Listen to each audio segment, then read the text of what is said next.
আচ্ছা, আমরা লাইভে চলে এসেছি। আমাদের লাইভে ওকে। স্বাগতম আপনাদের। আজকের বুয়েট সাহিত্য আপনাদের সংসদ আয়োজিত লাইভে আমাদের সঙ্গে আছেন জাভেদ হোসেন, লেখক, অনুবাদক ও গবেষক। উনি উর্দু সাহিত্য এবং ফার্সি সাহিত্য থেকে অনুবাদ করেছেন।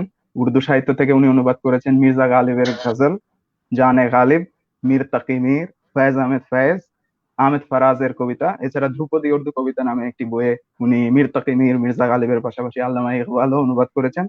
এছাড়া সাদাত হোসেন মান্টোর ছোট গল্প উনি অনুবাদ করেছেন, এবং ফার্সি থেকে মনসুর হাল্লাজের কবিতা অনুবাদ করেছেন উনি। এছাড়াও মির্জা গালিবের ফার্সি কবিতাও উনি অনুবাদ করেছেন। এছাড়া উনি মার্কসের উপর করেছেন মৌলিক গবেষণা, ওনার ডক্টরাল থিসিস মার্কসের উপরে, এবং মার্কসের উপর লিখেছেন মৌলিক বই মার্কস আসলে যা বলেছেন। অনুবাদ করেছেন মার্কসের উপর একাধিক লেখকের লেখা বই। তো আমাদের লাইভে আপনাকে স্বাগতম জাভেদ হোসেন। কেমন আছেন আপনি? কেমন কাটছে ভালো আছি। কোয়ারেন্টাইন? ভালো আছি। কাটছে বাকি সবার মতোই আর কি, যারা এখনো অসুস্থ হয়নি তাদের সবার মতো কাটছে।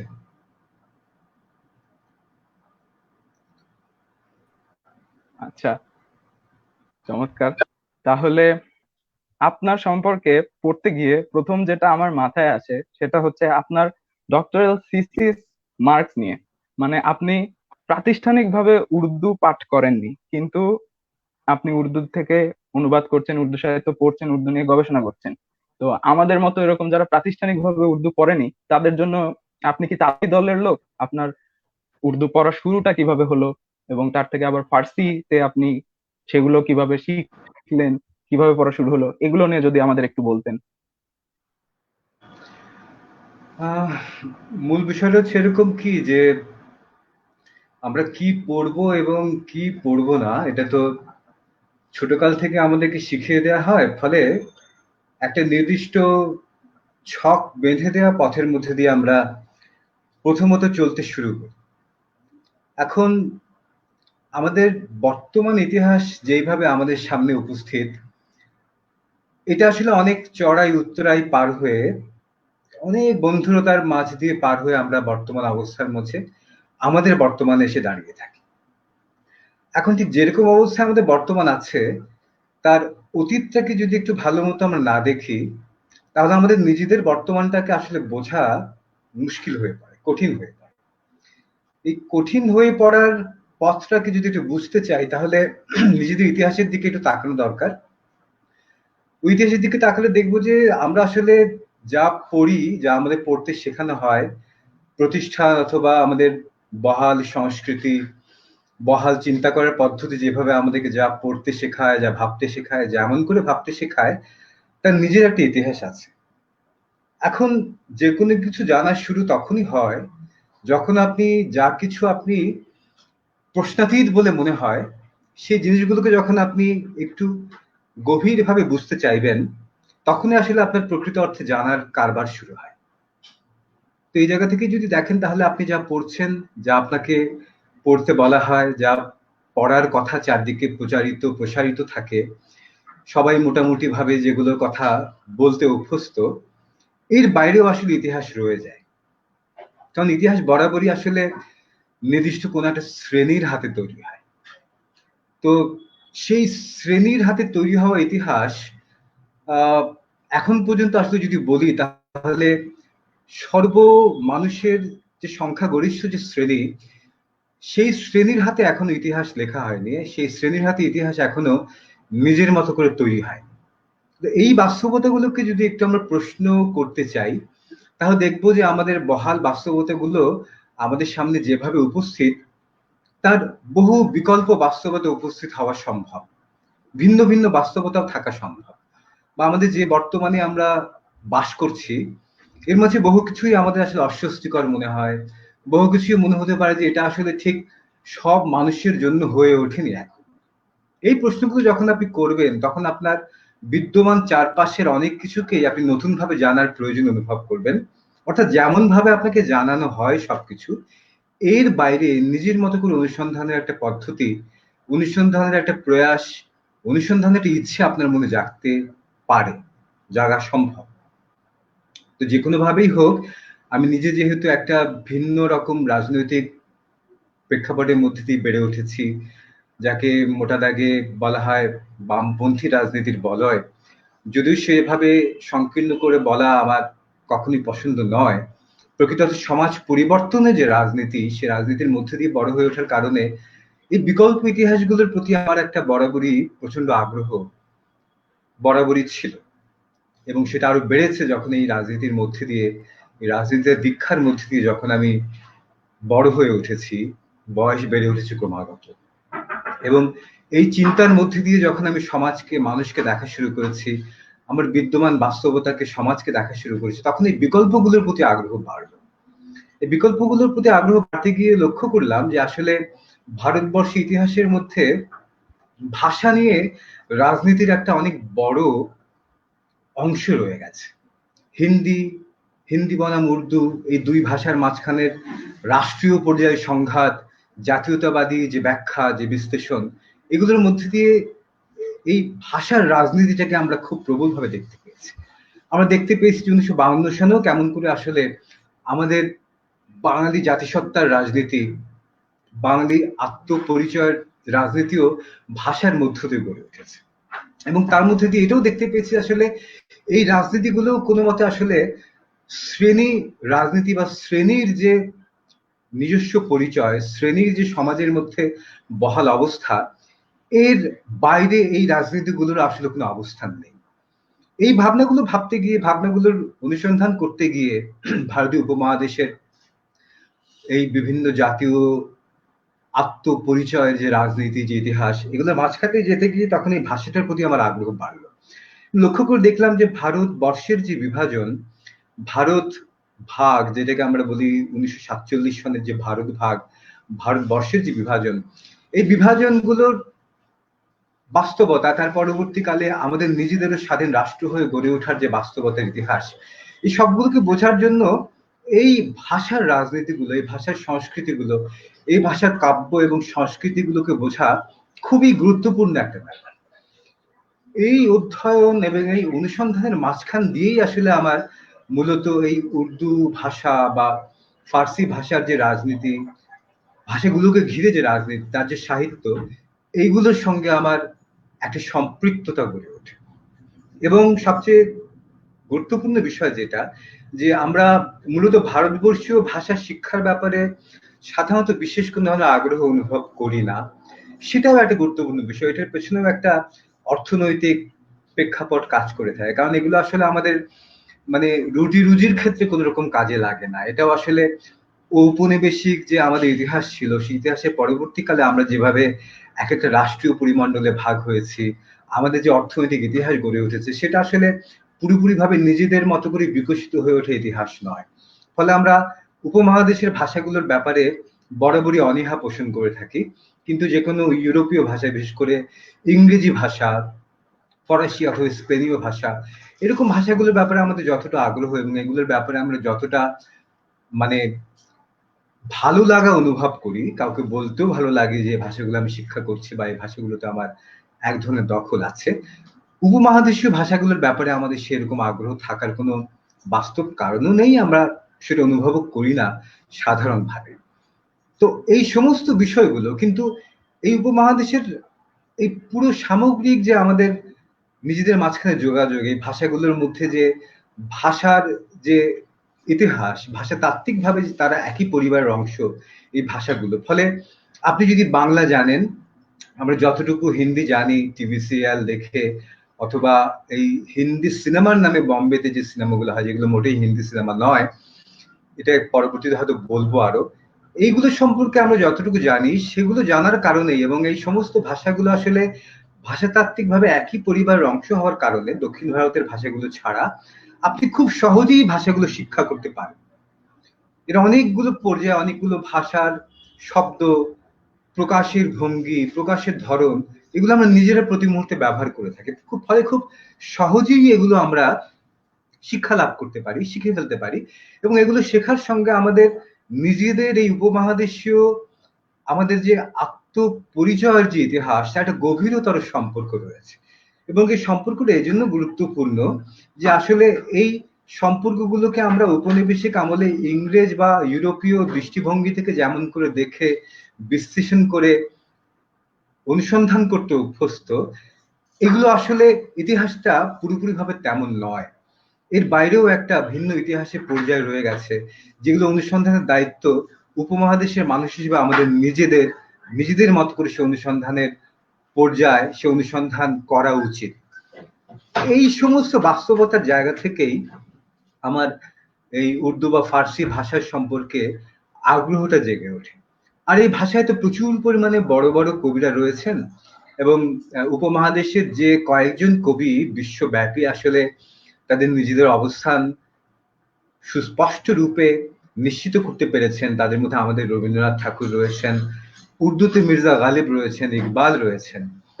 এই কবিদেরকে জানাটা আমাদের নিজেদের আত্মপরিচয়ের অনুসন্ধানের জন্য একটা গুরুত্বপূর্ণ মাইল ফলক হিসেবে আমাদেরকে চিহ্নিত করতে হবে।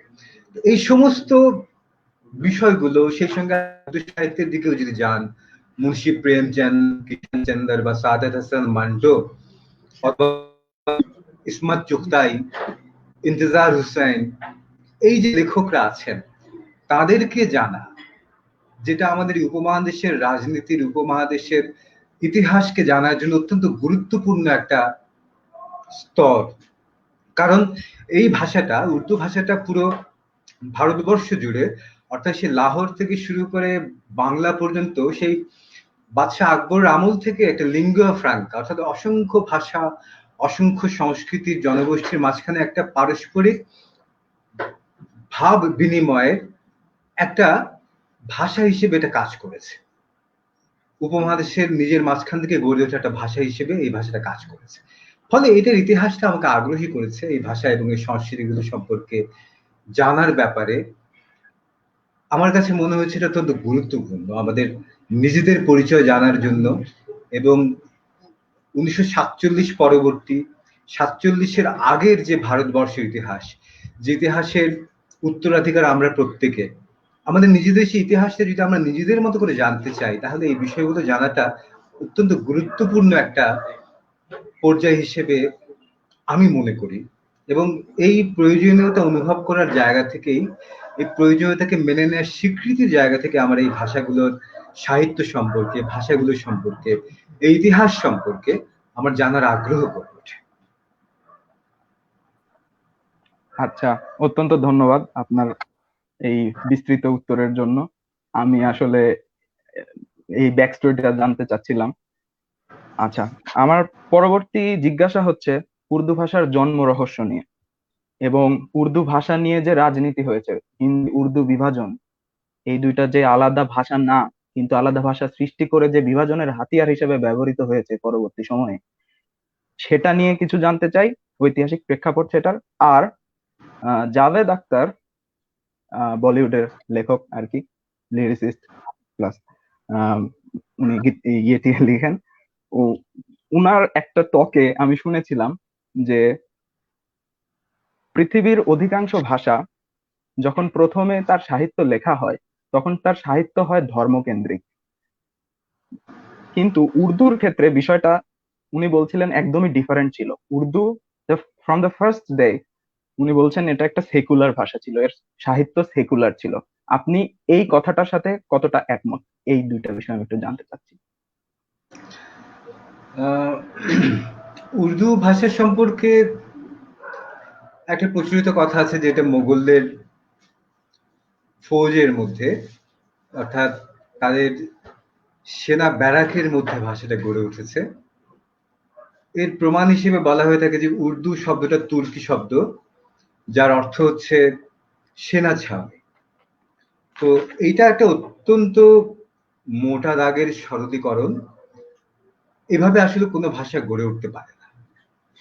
কোনো প্রতিষ্ঠান, সেটা বিশ্ববিদ্যালয় হোক অথবা সেনা ছাউনি হোক, তারা কোনো ভাষা গড়ে তুলতে পারে না। ভাষা গড়ে ওঠার জন্য দরকার মানুষ।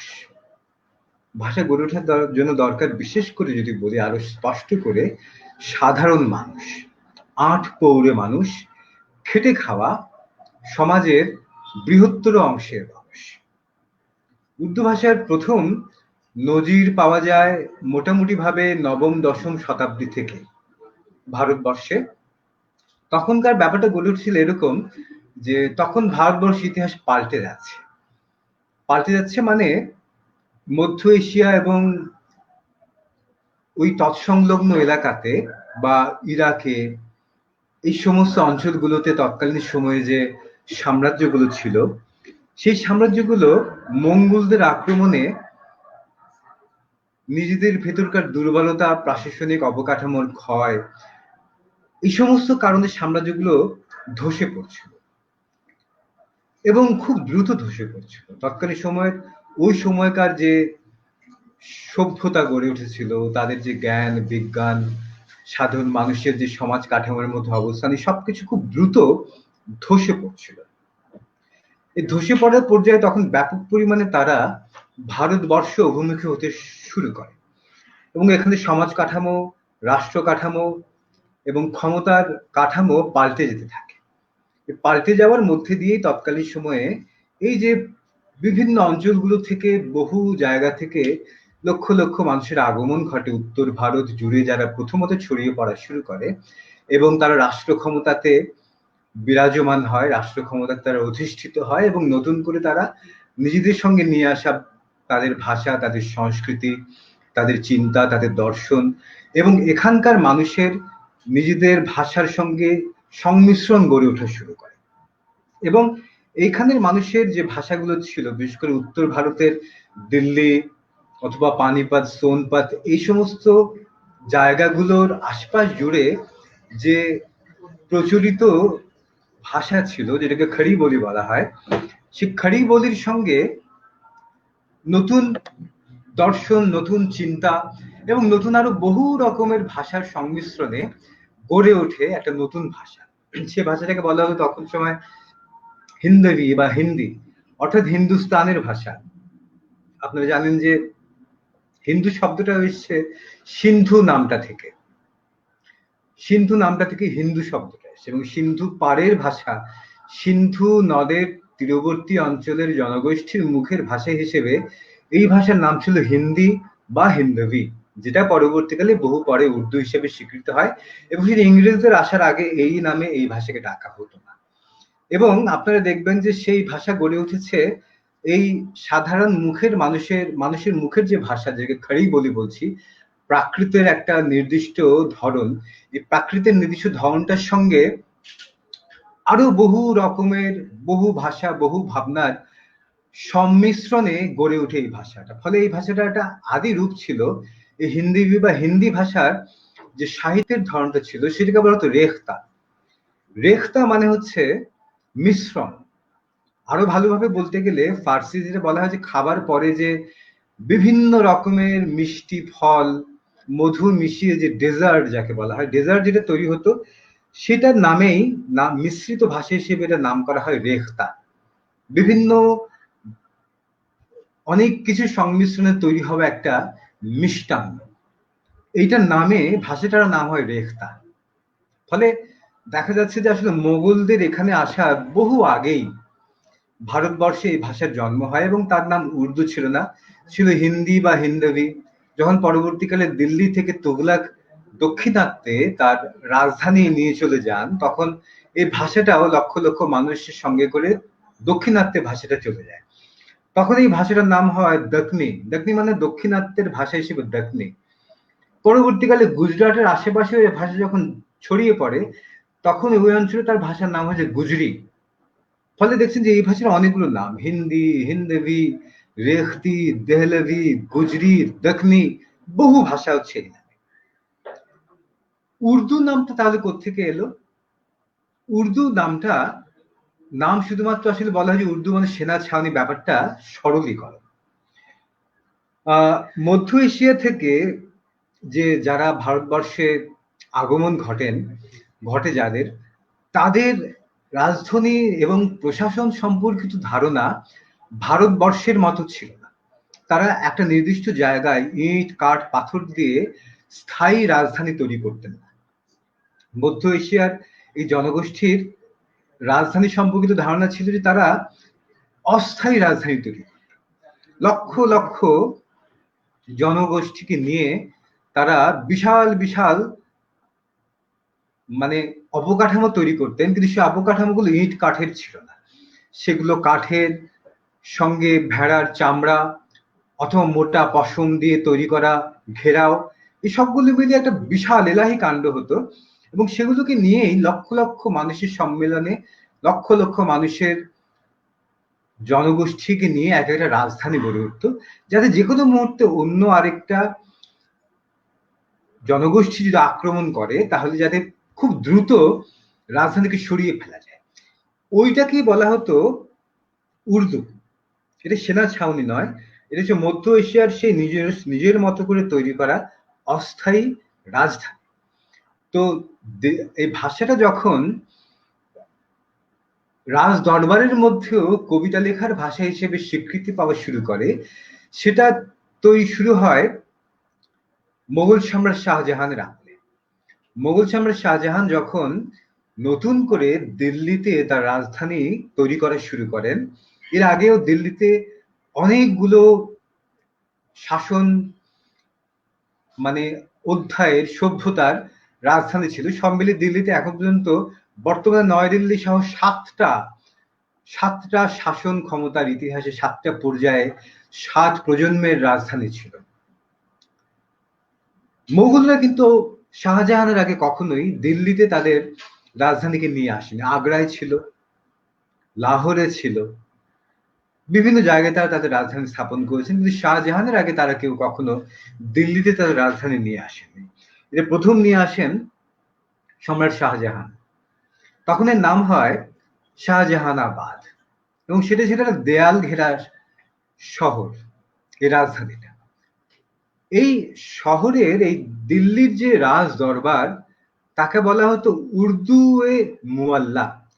উর্দু মানে হচ্ছে রাজকীয় দরবার, মুয়াল্লা আলা থেকে এসে, আলা মানে উচ্চতম, ফার্স্ট, প্রথম, সর্বোত্তম, ইউনিক। আলা মানে হচ্ছে সর্বোত্তম, উর্দু মানে হচ্ছে রাজ দরবার। তার মানে উর্দু এ মুয়াল্লা মানে হচ্ছে সর্বোত্তম রাজ দরবার। আর এর ভাষা কেবল হচ্ছে, যেহেতু ওই রাজদরবারের মধ্যে উর্দুতে কবিতা লেখাও গৃহীত হওয়া শুরু করে, তখনই এই ভাষাটার নাম হয় জুবানে উর্দু এ মুয়াল্লা। উর্দু মানে হচ্ছে রাজদরবার, আলা মানে হচ্ছে সর্বোত্তম, জুবান হচ্ছে ভাষা, পুরোটা মিলিয়ে মানে হচ্ছে জুবানে উর্দু এ মুয়াল্লা। উর্দু মানে রাজ দরবার, মুয়াল্লা মানে সর্বোত্তম, জুবান হচ্ছে ভাষা। অর্থাৎ উর্দু ভাষার নাম নয়, উর্দু মানে হচ্ছে রাজ দরবার। এবং ইংরেজদের আগমনের আগ পর্যন্ত কেউ আসলে এটাকে উর্দু ভাষা নামে ডাকেননি, তারা এটাকে হিন্দি নামে ডাকতেন, হিন্দেরি নামে ডাকতেন। গালিব নিজে বলছেন যে রেখতে কি তুমি अकेले उस्ताद नहीं हो गालिब, कहते हैं कि अगले जमाने में कोई मीर भी था। অর্থাৎ রেখতার, অর্থাৎ আজকে যাকে আমরা উর্দু বলে ডাকি, তুমি একাই এই ভাষার ওস্তাদ নাও গে গালিব। লোকে বলে আগের যুগে মীর নামেও একজন ছিলেন। অর্থাৎ গালিব পর্যন্ত, যিনি মারা গেছেন মাত্র 1869 খ্রিস্টাব্দে, তিনি ওকে কিন্তু উর্দু নামে ডাকছেন না, তিনি একে বলছেন রেখতা। এই নামে ডাকা শুরু করে মূলত ইংরেজরা। এবং সবচেয়ে গুরুত্বপূর্ণ বিষয় যেটা আপনি প্রসঙ্গ উল্লেখ করেছেন, যে উর্দু এবং হিন্দি বলতে মূলত আলাদা কোনো ভাষা নেই, আলাদা কোনো ভাষা ছিলও না। ভাষাতাত্ত্বিক ভাবে এই দুটো ভাষা আলাদা ভাষা হিসেবে মনে করবার কোনো কারণ, কারণ ভাষা আলাদা হয় মূলত সিনটেক্সের কারণে, আলাদা হয় ভাষা ব্যাকরণের কারণে, ভাষা আলাদা হয় তার ক্রিয়ার ব্যবহারের কারণে। ভাষার অন্যান্য যেসব পদগুলো আছে, বিশেষ করে আমরা যেগুলোকে নাউন বলি, এই নাউনটা আসলে ভাষার নাম, বিভিন্ন জিনিসের নাম যেগুলো ঢোকে সেগুলো প্রতি মুহূর্তেই নতুন করে ঢুকতে থাকে, নতুন সংস্কৃতির সঙ্গে সংশ্লেষের কারণে এটা নতুন নতুন নাম ঢুকতে থাকে, এটার কারণে ভাষা আলাদা হয় না।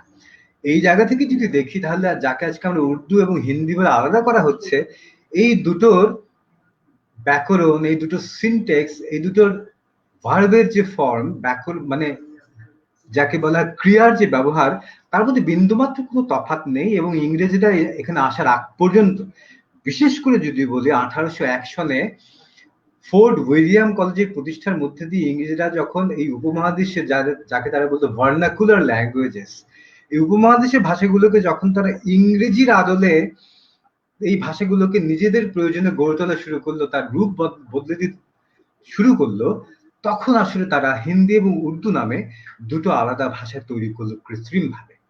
এবং তার সুদূর প্রসারী ফলাফল আমরা দেখতে পাচ্ছি। সুদূর প্রসারী ফলাফল 1857, তারপর 1947, এইভাবে আমরা এখনো বহন করে নিয়ে যাচ্ছি তার সুদূর প্রসারী সেই রাজনীতির, সেই ইতিহাসের নির্দিষ্ট একটা কাল পর্বের একটা নির্দিষ্ট সিদ্ধান্তের ফলাফল এখন আমরা বয়ে নিয়ে যাচ্ছি। এবং এটাকে কোনো মতেই এখন এটাকে মৃত একটা বিষয় হিসেবে আমাদের যদি আমরা মনে করি তাহলে আমরা ভুল মনে করব। উপমহাদেশের রাজনীতির মধ্যে সেটা এখনো এই বিষয়টা অত্যন্ত বাস্তবভাবে জীবন্তভাবে টিকে আছে।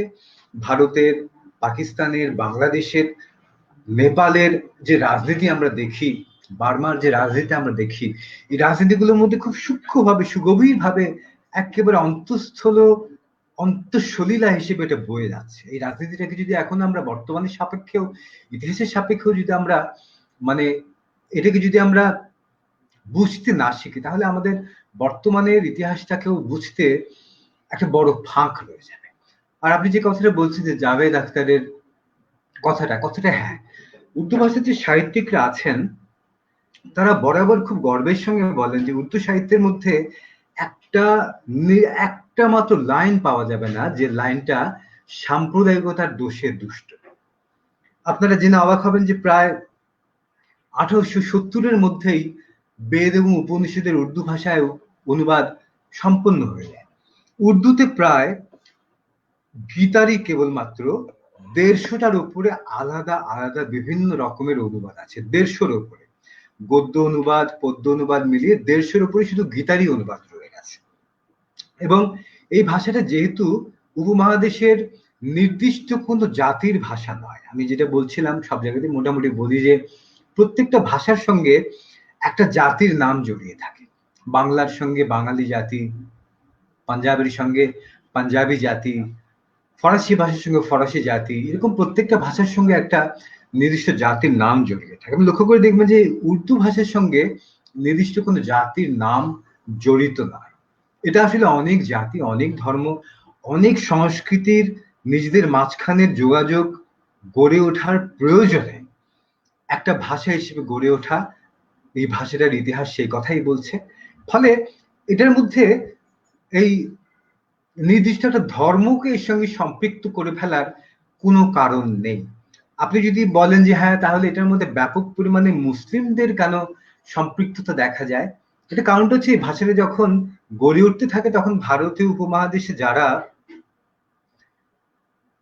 রাষ্ট্র ক্ষমতায় ছিল তারা সাংস্কৃতিক ভাবে, ঐতিহাসিক ভাবে তারা মুসলিম ধর্ম এবং সংস্কৃতির সঙ্গে সম্পৃক্ত ছিল। ফলে এই রাজধর্মর সঙ্গে রাষ্ট্রের সঙ্গে সম্পৃক্ততার কারণে তার মধ্যে এই ভাষাভাষীতে যারা শাসন ক্ষমতায় ছিলেন তাদের একটা নির্দিষ্ট সম্পৃক্ততা বেশি পরিমাণই ছিল। তো একে এই কারণে যদি নির্দিষ্ট একটা জনগোষ্ঠীর বা ধর্মের ভাষা বলেন তাহলে সেই জায়গা থেকে ইংরেজিকেও ইংরেজদের ভাষা বলার বদলি খ্রিস্টানদের ভাষা বলতে হবে। কারণ তার মধ্যে যেসব বাক্য, উপমা, তার যে প্রয়োগ দেখা যায় সেটা পুরোপুরি ভাবে এই নির্দিষ্ট একটা, বিশেষ করে একটা ধর্মের প্রাধান্য সেখানে লক্ষ্য করা যায়।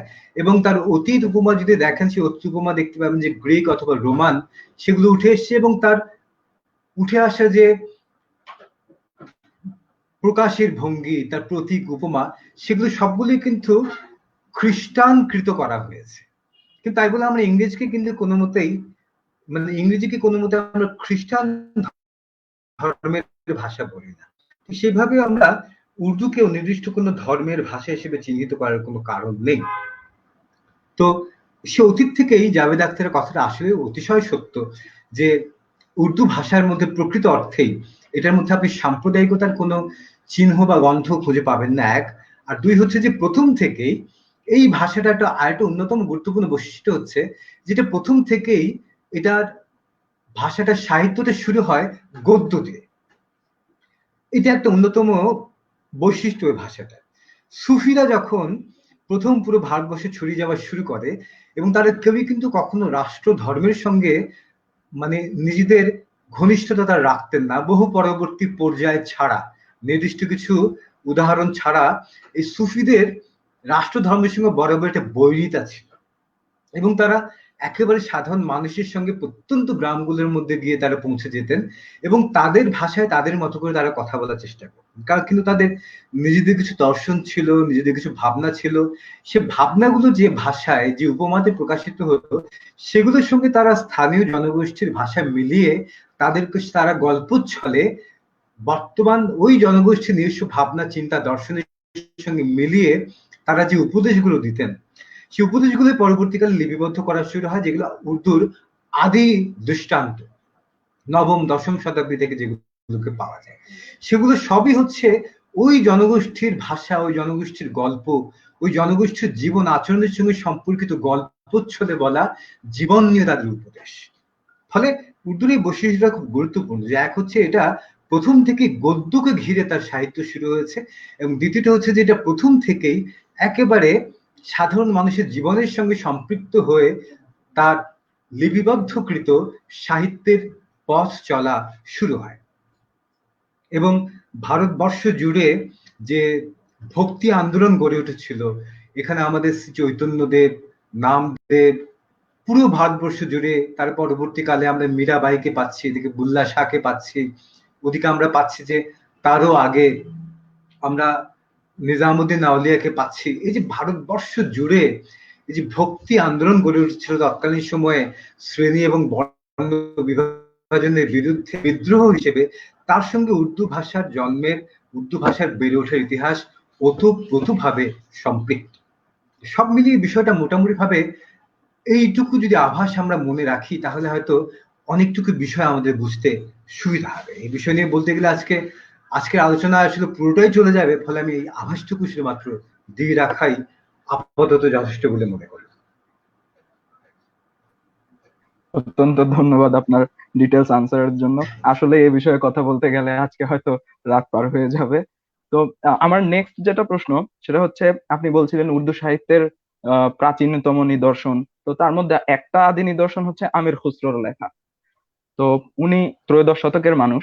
ত্রয়োদশ শতকের উনি যা আহ যে লেখাগুলো লিখেছেন সেগুলো সব ত্রয়োদশ শতকেই লেখা মোটামুটি, কিন্তু তার লেখা এখনো সমান জনপ্রিয় এবং প্রত্যহ শোনা যায়, কি গজলে কি কাওয়ালিতে প্রত্যহ গীত হয়। তো আমার যেটা পর্যবেক্ষণ সেটা হচ্ছে বাংলা ভাষায় এরকম সাহিত্যিক পাওয়া যায় না, যে ত্রয়োদশ শতকের কারো এখনো সমানভাবে জনপ্রিয় লেখা এমন পাওয়া যায় না। তো উর্দুর কি খাস বৈশিষ্ট্য যে কারণে এটা হয়ে আসছে, এই বিষয়ে যদি কিছু বলতেন। আসলে মানে কোনো দুটো ইতিহাসই তো সমান্তরাল পথ ধরে এগোয় না। বাংলার ইতিহাস আসলে এত ভাবে, এত জায়গায় আসলে বারবার সে বিভিন্ন শক্তি দ্বারা মানে পথ পরিবর্তন করেছে। কারণ বাংলার ইতিহাস, বাংলা ভাষার ইতিহাস, বাংলার দর্শনের ইতিহাস একেবারেই সাধারণ মানুষের, ভারতবর্ষের অন্তর্যতম মানুষদের, সবচেয়ে অবহেলিত মানুষদের যে ইতিহাস, সেই ইতিহাসের সঙ্গে সম্পর্কিত। কিন্তু সেই ইতিহাসের সঙ্গে আবার এই ভারতবর্ষের সবচাইতে সংগ্রামী যে মানুষগুলো আছে, যারা বারবার নিজেদের আত্মপরিচয়ের জন্য নিজেরা নিজেদের ইতিহাসকে গড়ে তোলার প্রয়াসে বারবার এগিয়ে গেছে, তাদের মধ্যে অন্যতম হচ্ছে একটা এই বাংলা ভাষী জনগোষ্ঠী। তাদের ইতিহাসকে আমি একটা অন্যতম দৃষ্টান্ত বলে মনে করি। তার অনুপাতে আমরা যদি এই উর্দু ভাষার ইতিহাসকে দেখি, সেটা কিন্তু আবার অনেক ভিন্ন ভিন্ন ভাষাভাষী জনগোষ্ঠীর ইতিহাসের সমন্বিত একটা ইতিহাস, যাকে আমি প্রথমেই বলেছিলাম যে এটা ভারতবর্ষের একটা বহু ভাষার, বহু জাতির, সংস্কৃতির নিজেদের মাঝখানে যোগাযোগের একটা ভাষা হিসেবে গড়ে উঠেছিল, যেটা গোড়াটা বা উৎসটা হচ্ছে সেই উত্তর ভারতের সেই অংশগুলো। উত্তর ভারতের সেই অংশগুলোর মধ্যে আগেই বলেছিলাম যে যারা ছিলেন তারা নতুন এই ভাষাটা গড়ে ওঠার সঙ্গে সঙ্গে এই যে সাধারণ মানুষ, যে খড়ি বলি যাদের মুখের বুলি ছিল, প্রাকৃতের একটা নির্দিষ্ট ধরন, এই খড়ি বলি বলনেওয়ালা মানুষদের ভাষা, তাদের সংস্কৃতি, তাদের জীবন বোধ এবং তাদের জীবনের অর্থ, জীবনের গভীরতম অনুসন্ধানের যে পর্যায়গুলো ছিল, সেগুলো কিন্তু এসে ঠাঁই নেয় আমির খুসরোর নতুন এই ভাষার মধ্যে বলে ওঠা কবিতাগুলোর মধ্যে।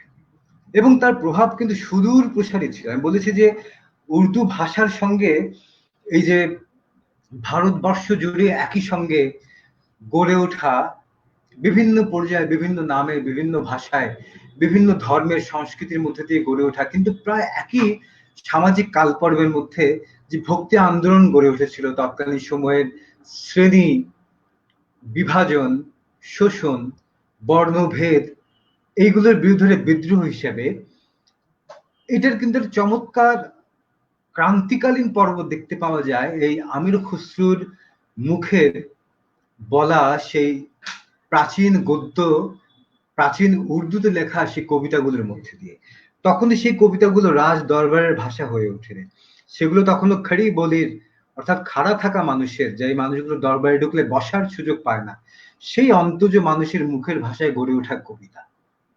আমির খুসরো যখন সেগুলো বলেন, সেই বলার মধ্যে দিয়ে কিন্তু তিনি সাধারণ মানুষদের জীবন বোধের, জীবন সম্পর্কে, জগৎ সম্পর্কে তাদের যে অনুভূতি, সেই অনুভূতিগুলোও কিন্তু এই নতুন ভাষার সঙ্গে সঙ্গে কাব্যের মধ্যে ঠাঁই পায়। যেমন আমির খুসরোর কবিতার মধ্যে প্রথম যে খড়ি বলি বা উর্দুর যে কবিতা প্রাথমিক দিকে আমির খুসরো যে উল্লেখ পাওয়া যায়, সেখানকার মধ্যে তিনি প্রেমিক এবং প্রেমাস্পদকে উল্লেখ করছেন, কিন্তু এখানে প্রেমিক যে কবিতা বলছে এই নতুন উর্দু ভাষায়, সে কিন্তু নিজেকে রাধা ভাবে উপস্থাপন করছে, সে নিজে প্রেমিকা। এই কবি নিজে হয়তো পুরুষ, কিন্তু তিনি যখন কবিতা বলেন, তার প্রেমাস্পদকে ডেকে তিনি যখন বিরহের আর্তনাদ কবিতায় প্রকাশ করেন, তখন সে পুরুষ কবি কিন্তু নিজেকে প্রকাশ করছেন নারী রূপে। भला हुआ मेरी गगरी फूटी, मैं पनिया भरन से छूटी रे, मेरे सर से टूटी बला। অর্থাৎ ভালো হয়েছে আমার কলসি ভেঙেছে, আমি এই জল ভরার দায় থেকে মুক্ত হলাম, আমার মাথা থেকে বিপদ নেমে গেল। তিনি সেই সুফি আন্দাজের সঙ্গে বলছেন যে এই যে আমি জগতের কার্য করতে গিয়ে ব্যর্থ হলাম, সে জগৎ কার্যের ব্যর্থতাকে তিনি উপমা হিসেবে দিচ্ছেন এই যে মেয়েরা সন্ধ্যাবেলা মাথায় কলসি নিয়ে জল তুলতে যেত, এবং সে জল তুলতে যাওয়ার সময় যখন কৃষ্ণ সেই ঢিল মেরে কলসি ফুটো করে দিত, ভেঙে দিত, সেই একই উপমাকে তিনি প্রকাশ করছেন, সে ভাবকেই তিনি প্রকাশ করছেন এই নতুন কাব্যের মধ্যে দিয়ে।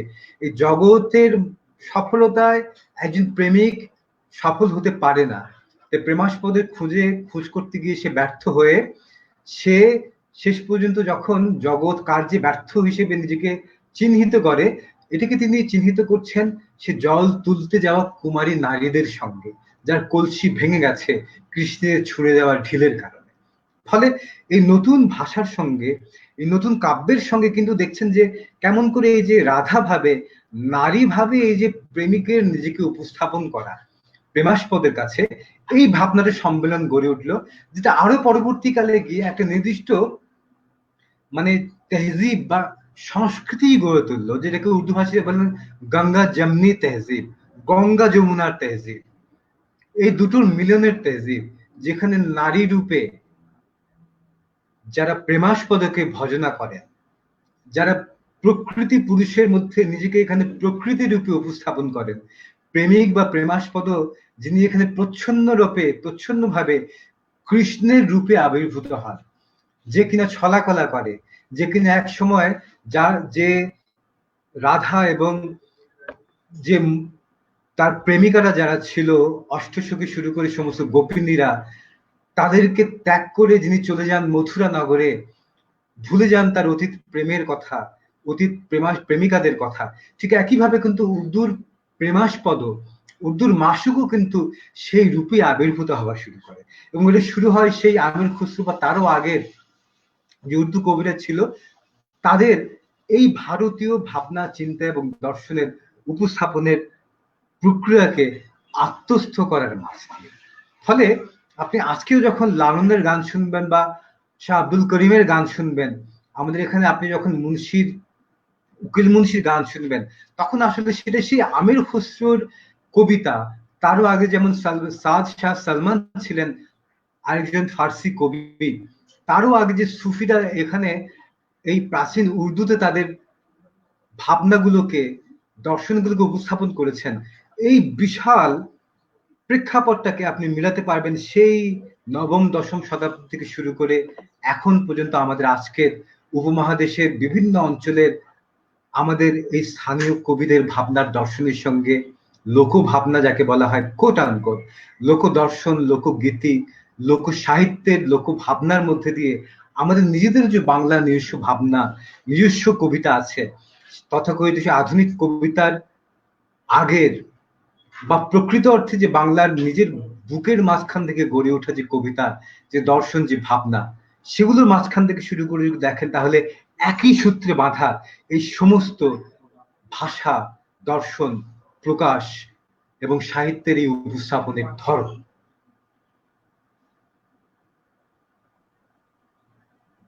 আচ্ছা, ধন্যবাদ।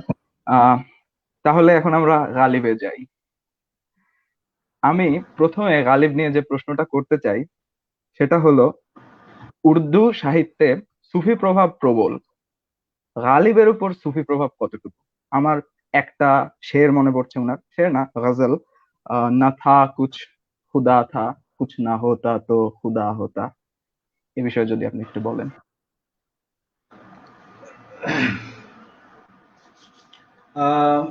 আমি এতক্ষণ যে কথাগুলো বললাম সেখান থেকে যদি মিলিয়ে দেখি তাহলে জল খেয়ে নেই।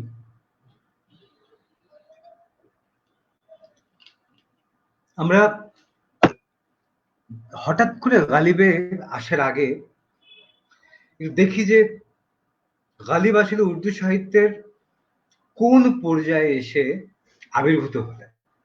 আমরা আগে বলেছি যে উর্দু ভাষাটা গড়ে উঠেছে প্রথমে তার সূত্রপাতটা যদি আমরা মানে খুঁজে বের করতে চাই, সেটা পাবো উত্তর ভারতে নবম দশম শতাব্দী থেকেই দেখতে পাবো। উত্তর ভারতে নির্দিষ্ট কিছু অঞ্চলের মানুষের মুখের তৎকালীন সময়ে যে প্রাকৃত বলিটা ছিল, যাকে বলা হতো মুখে খড়ি বলি, সেই খড়ি বলির মধ্যে আমরা উর্দুর আদি উৎস খুঁজে পাবো, যেটা পরবর্তীকালে তুগলকের সঙ্গে দক্ষিণাত্যে চলে যায়। সেখানে এটা একটা নতুন রূপ গ্রহণ করে, যাকে দকনি বলা হয়। সেটা এখন পর্যন্ত উর্দুর একটা আলাদা ধরন। হায়দ্রাবাদের দিকে আপনি যদি যান, গুজরাটের দিকে যদি যান, অন্ধ্রপ্রদেশের দিকে যদি যান, ওইসব অঞ্চলে উর্দুর এই ধরনটা প্রচলিত। এটা একটা সম্পূর্ণ ভিন্ন ধরনের উর্দু, যাকে গুজরি বা দকনি বলা হয়। পরবর্তীকালে এই মোগলদের দক্ষিণ ভারত জয়ের সঙ্গে সঙ্গে ওইখানকার সাম্রাজ্যগুলো ভেঙে পড়া শুরু করে এবং নতুন করে উর্দু ভাষার কেন্দ্র দিল্লিতে ফিরে আসে।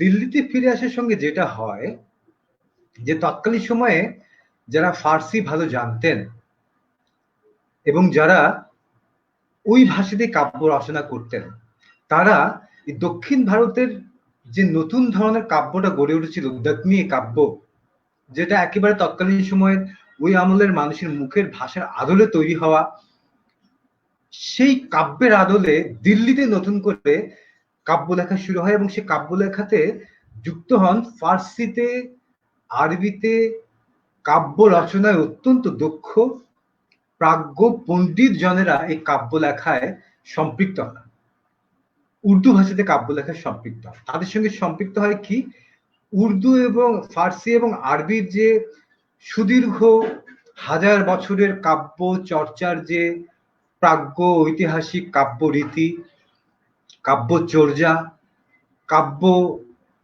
রচনার যে গূঢ় জ্ঞান তত্ত্ব, সেগুলোর জ্ঞান এসে সম্পৃক্ত হতে থাকে দক্ষিণাত্যে প্রায় কয়েক শত বছর ধরে সেই মানুষের মুখে মুখে উর্দু ভাষায় যে গড়ে ওঠা একেবারে সাধারণ মানুষের মাটি ছোঁয়া গ্রন্থের যে কবিতা, সেই উর্দুর সঙ্গে সম্পৃক্ত হওয়া শুরু করে ফার্সি এবং কিছু অংশে আরবির খুবই ঋদ্ধ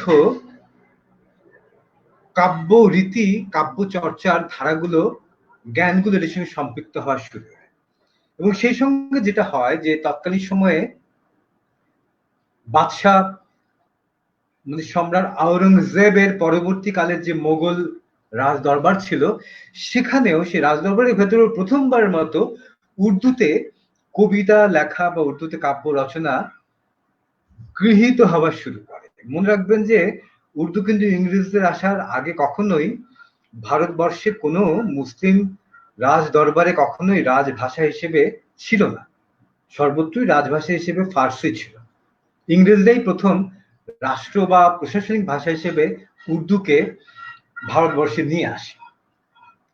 এই যে পর্যায়টা নতুন করে শুরু হয় দক্ষিণাত্য মোগলদের জয় করবার সঙ্গে সঙ্গে, দিল্লিতে যে নতুন করে উর্দু ভাষার কাব্য লেখার বিশাল এক প্রয়াস শুরু হয়, নতুন এক পর্যায় শুরু হয়, যার বৈশিষ্ট্য হচ্ছে যে দক্ষিণাত্যে সাধারণ মানুষের মুখের গড়ে ওঠা উর্দুতে যে কবিতা রচনার মানুষের মুখের মাটি ছোঁয়া যে গন্ধ, যে কাব্য, তার সঙ্গে আরবি ফার্সির যে হাজার বছরের প্রাচীন কাব্য রীতি, কাব্য ধারণা, কাব্যতত্ত্বের যে জ্ঞান, সেগুলো সে সম্পৃক্ত হওয়া শুরু হয় এবং সেই সঙ্গে নতুন ধরনের উর্দু কাব্য লেখা শুরু হয়। এই যে ধরনের লোক আপনারা দেখতে পাচ্ছেন, এবং যার সঙ্গে একটা অন্যতম বৈশিষ্ট্য হচ্ছে এই যে প্রায় কয়েক শত 500-700 বছর ধরে ভারতবর্ষে যেইভাবে রাষ্ট্র শাসন কাঠামো যাদের হাতে ছিল, তাদের হাত থেকে একটু একটু করে শাসন ক্ষমতা এবং সাংস্কৃতিক পর্যায়ে সাংস্কৃতিক কর্তৃত্ব একটু একটু করে সরে যাওয়া শুরু হতে থাকে এবং সেগুলো ক্রমাগত ইংরেজদের হাতে কুক্ষিগত হওয়া শুরু হতে থাকে। সেই সঙ্গে প্রায় হাজার হাজার বছর ধরে উপমহাদেশে যে সামন্ততান্ত্রিক ভাবনা বা ব্যবস্থা ছিল, সমাজ কাঠামো ছিল, সেটা সরে গিয়ে এখানে নতুন করে কেনা বেচার জগৎ এখানে এসে ঠাঁই গাড়া শুরু করে। পুঁজিতান্ত্রিক কাঠামো এখানে উপস্থাপিত হওয়া শুরু করে, যার অন্যতম বৈশিষ্ট্য হচ্ছে যে আপনি সব মানে কতটা বনেদি, কত প্রাচীন সভ্যতার সমাজের আপনি ধারক বাহক, তাতে কিচ্ছু আসে যায় না। আপনি এখানে কত ভালো ব্যবসা করতে পারলেন, কত নতুন করে পুঁজি আপনি জড়ো করতে পারলেন, কত টাকা আপনার হাতে আসলো, এটাই আপনাকে সমাজের মধ্যে নতুন করে আপনার নতুন স্থান চিহ্নিত করে দেওয়া শুরু করবে। এই যে এত হাজার বছরের পুরাতন সভ্যতা সমাজের কাঠামোটা ভেঙে গিয়ে একটা নতুন পর্যায় শুরু হচ্ছে, এবং সেই সঙ্গে দিল্লিতে যে নতুন ধরনের উর্দুতে কাব্য লেখার প্রয়াস শুরু হচ্ছে, এই পর্যায়ের একদিকে ভাঙন, মোগল রাজ ক্ষমতার সঙ্গে সঙ্গে ভারতবর্ষের হাজার হাজার বছরের সামন্ততান্ত্রিক চিন্তা ভাবনার যে কাঠামো, রাষ্ট্রের যে কাঠামো, সেটা ভেঙে যাচ্ছে। অপরদিকে নতুন ভাবে উর্দুতে কাব্য লেখার একটা নতুন প্রয়াস শুরু হচ্ছে। এই যে নতুন ঐতিহাসিক কালপর্ব শুরু হলো, এই কালপর্বের যিনি চূড়ান্ত ভাবে সফল রূপকার এই সময়কার, তিনি হচ্ছেন মির্জা গালেব।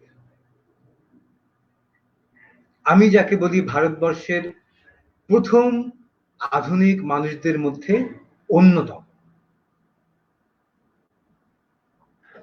তো মির্জা গালিবকে এই পর্যায়ে এসে বুঝতে হবে। দ্বিতীয় একটা পর্যায়ে যে উর্দু কাব্য একটা ঐতিহাসিক কারণে ইংরেজদের শেখানো কাব্য বা সাহিত্য রচনার পথ ধরে তার নতুন কাব্য রচনা শুরু করে দেয়, যেটা ভারতবর্ষের অন্যান্য প্রায় সকল ভাষার ক্ষেত্রেই গড়ে উঠেছে। তাদের গদ্য, তাদের নতুন কবিতা বা যাকে বলি আমরা আধুনিক কবিতা যেগুলোকে বলি, সেগুলো প্রত্যক্ষভাবে ইউরোপীয় ভাবনার শুধু আদল নয়, এমন কত ইউরোপীয় ভাবনার মর্মবস্তুকেও ধারণ করে এই নতুন তথাকথিত আধুনিক কবিতা গড়ে ওঠে। ফলে ভারতবর্ষের অধিকাংশ ভাষাগুলো আধুনিক কাব্য, আধুনিক সাহিত্য, সাধারণ মানুষের সঙ্গে তার কোনো সম্পৃক্ততা এখন আর আমরা দেখতে পাই না। প্রাতিষ্ঠানিক কায়দায় স্কুল, কলেজ, বিশ্ববিদ্যালয় যদি এখন আমরা না পড়ি, তাহলে ভারতবর্ষের অধিকাংশ ভাষারই কাব্য, তথাকথিত আধুনিক কাব্য, আধুনিক সাহিত্য বোঝার সামর্থ্য এই ভাষার জনগোষ্ঠীর কারোর হয় না, যদি তারা সেই কাঠামোগত প্রাতিষ্ঠানিক স্কুল কলেজের মধ্যে কায়দামাফিক শিক্ষায় শিক্ষিত হয়ে না আসে, প্রশিক্ষণ প্রাপ্ত না হয়, তাহলে তারা কেউ আমাদের আজকের লেখা কবিতা, আজকের লেখা গল্প বা 100 বছর আগের বা 100 বছর আগের লেখা গল্প, কবিতা, এগুলো তারা বুঝতে পারে না। তার মানে তার আগের যে হাজার বছরের ওই ভাষার জনগোষ্ঠীর যে নিজস্ব জ্ঞান, কাব্য চর্চার যে ধারা ছিল, এই চর্চার ধারাগুলোকে আমরা আমাদের বর্তমান বহাল যে কাব্য বা সাহিত্য রচনার ধারা আছে তার সঙ্গে বিচ্যুতির মধ্যে দিয়ে এই ভাষার এই ধারার সাহিত্য এবং কাব্য গড়ে উঠেছে। উর্দু ভাষার ক্ষেত্রে যেটা হয়েছে, যেহেতু তারা মোগলদেরকে পরাজিত করার মধ্যে দিয়ে ইংরেজরা যেহেতু এখানে তাদের শাসন সংস্কৃতির কাঠামো গড়ে তুলেছিল, পরবর্তীকালে ওই আগের যারা শিক্ষিত লোকরা ছিল, যারা ফার্সি আরবি শিখত, প্রশাসনিক ভাষা হিসেবে শিখত, হিন্দু মুসলমান নির্বিশেষে, তারা ওই নতুন 1857 পর যখন নতুন শাসন কাঠামো, রাষ্ট্র কাঠামো এলো, তখন আগের যারা শিক্ষিত লোকরা ছিল তারা সবাই এই নতুন ইংরেজদের শাসন শিক্ষা কাঠামোর সঙ্গে নিজেদেরকে বিচ্যুত অনুভব করলো, বিচ্ছিন্ন হয়ে গেল। ফলে তারা কিন্তু ধরে রাখলো তারা তাদের আগের ভাষার ধরনকে, আগের কাব্য রচনার প্রয়াসকে তারা ধরে রাখলো। ফলে এই ভাষাটা অন্যান্য ভারতীয় যেসব ভাষা, আধুনিক কাব্য যেভাবে শুরু হয়েছে, আধুনিক সাহিত্য যেভাবে শুরু হয়েছে, তার নিজের আগের হাজার বছরের চর্চার ধরনের সঙ্গে একেবারে ঘোষিত বিচ্যুতির মধ্যে দিয়ে উর্দুর কাব্য বা সাহিত্য রচনাটা সেভাবে গড়ে ওঠেনি, বরং একটা ঐতিহাসিক কারণে সম্পূর্ণ বিপরীতভাবে তার এগিয়ে যাওয়া শুরু হয়েছে। দ্বিতীয় ব্যাপারটা হলো যে উর্দু কাব্য বিশেষ করে এটা পুরোপুরি ভাবে পৃথিবীতে একমাত্র বলতে পারেন পুরোপুরি ভাবে এটা মানে মুখে মুখে ছড়িয়ে যাওয়া, মুখে মুখে বলা সাহিত্য হিসেবে এটা গৃহীত। উর্দু কবিরা কখনো বলেন না যে কবিতা লিখি, তারা বলেন যে আমি কবিতা বলি। কারণ উর্দু কবিতা এখন পর্যন্ত প্রচারের মাধ্যম হচ্ছে, ছড়িয়ে যাওয়ার মাধ্যম হচ্ছে মুশায়রা, যেখানে হাজার হাজার, ক্ষেত্র বিশেষে 50-60 হাজার পর্যন্ত শ্রোতা উপস্থিত থাকেন এবং সেখানে কবিরা নিজের মুখেই তাদের কবিতা পাঠ করেন এবং সেখানে সর্বশ্রেণীর উর্দু কবিতার আগ্রহী মানুষটি উপস্থিত থাকেন, সর্বশ্রেণীর, একেবারে বিশ্ববিদ্যালয়ের অধ্যাপক থেকে শুরু করে পান বিক্রেতা পর্যন্ত সে আসরের মধ্যে উপস্থিত থাকেন এবং সে আসরের মধ্যে নিজের মুখে কবিতা শুনিয়ে একজন কবিকে, তিনি যত বড় কবি হন না কেন, তাকে সেই 50-60 হাজার পান বিক্রেতা থেকে শুরু করে বিশ্ববিদ্যালয়ের দুধে অধ্যাপক পর্যন্ত যে একই আসরে উপস্থিত, সে আসরে নিজের মুখে কবিতা শুনিয়ে প্রশংসা নিয়ে তাদেরকে কবি হিসেবে নিজের স্বীকৃতি আদায় করতে হয়।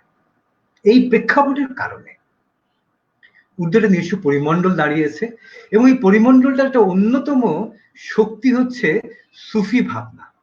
আমি এক জায়গায় বলেছিলাম যে কানু বিনে যেমন গীত নেই, বাংলায় আমরা বলি না যেমন কানু বিনে যেমন গীত নেই, ঠিক তেমনি সুফি ভাবনা ছাড়া কোনো উর্দু কবিতা নেই। কানু বিনে যেমন গীত নেই, সুফি ভাবনা ছাড়া উর্দু কবিতা নেই। ফলে আজকেও যিনি উর্দু কবিতা লিখছেন তার কবিতার প্রয়াসের, প্রকাশের একেবারে মেরুদণ্ড হচ্ছে সুফি ভাবনার প্রকাশের চিন্তার ধরন। মির্জা গালিবের মধ্যেও সেটা ব্যাপক রূপে প্রকাশিত, ব্যাপক রূপে প্রকাশিত। আপনি যে সেখানে না থা কুছ তো খুদা থা, কুছ না হোতা তো খুদা হোতা, ডুবোয়া মুঝকো হোনে নে, না হোতা मैं तो क्या होता। এটার মধ্যে তিনি একটা চমৎকার ধাঁধার মতো আমাদের সামনে উপস্থাপন করছেন। না থা কুছ তো খুদা থা। কিছুই যখন ছিল না, খোদা ছিলেন। কুছ না হোতা তো খুদা হোতা। কিছুই যদি না হতো, খোদা তো থাকতেন। ডুবোয়া মুঝকো হোনে দে। এখন এই যে আমি হলাম, আমার জন্ম হলো, আমি অস্তিত্বমান হলাম, এই যে আমার যত দুঃখ, যত কষ্ট, হয়তো বেহেশতে যাওয়ার জন্য কষ্ট করা, হয়তো দোজখে যাওয়ার জন্য প্রাণপণে প্রতি মুহূর্তে ভয়ে ভয়ে মরা, প্রতি মুহূর্তে পাপের প্রলোভন, প্রতি মুহূর্তে পাপ থেকে বাঁচতে যাওয়ার চেষ্টা করে আবার সেই পাপের সুন্দর প্রলোভনে পিছলে পড়ে যাওয়া, এই যে প্রতি মুহূর্তে দড়ির ওপর দিয়ে হেঁটে যাওয়ার মতো এত কষ্ট, এত কষ্ট তো এই কারণেই যে আমি জন্ম নিয়েছি। আমি যদি জন্ম না নিতাম, আমি যদি না থাকতাম, আমি যদি না হতাম, তাহলে তো আমার এত কষ্ট আর হতো না, আমার সর্বনাশটা ঘটতো না। আমি সর্বনাশটাই ঘটলো, আমার এত কষ্ট করে আমার জীবনটাই কাটতে হচ্ছে আমার এই কারণে যে আমি জন্ম নিয়েছি। ফলে গালিব বলছেন, কিছুই যখন ছিল না, খোদা ছিলেন। কিছু যদি না থাকতো, খোদা থাকতেন। এই যে আমি থাকলাম, আমি হলাম, আমি জন্ম নিলাম, আমার এই হওয়াটাই আমার সর্বনাশের কারণ। যদি আমি না হতাম, যদি আমার জন্ম না হতো, তাহলে কি হতো? সরল একটা প্রশ্ন। সরল প্রশ্নের দুটো অর্থ। এক, আমি জন্ম না নিলে, আমি না হলে আমার এত সর্বনাশ, এত কষ্টই হতো না। দ্বিতীয়, এই তার আগের লাইনেই শেরের মধ্যে গালিব বলছেন যে না, না থা কুছ তো খুদা থা। কিছুই যখন ছিল না, খোদা ছিলেন। এরপরেই তিনি বলছেন, না হোতা কুছ তো খুদা হোতা। কিছু না হলেও খোদা তো থাকতেন। তাহলে গালিব যখন বলছেন যে আমার এই থাকাটাই, আমার হওয়াটাই সব সর্বনাশের কারণ, আমি যদি না হতাম তাহলে কি হতো? তো আগের লাইনে কিন্তু একটা উত্তর আছে। কিছুই যদি না হতো তাহলে কি থাকতো? খোদা থাকতো। সুতরাং আমিও যদি না হতাম, তাহলে প্রচ্ছন্ন ভাবে এই উত্তরও গালিব দিয়ে গেলেন, আমি যদি না হতাম, আমার যদি জন্ম না হতো, আমি যদি অস্তিত্ববান না হতাম, আমি তাহলে নিজেই খোদার অংশ হয়ে থাকতাম, আমি তাহলে নিজেই খোদা হয়ে যেতাম।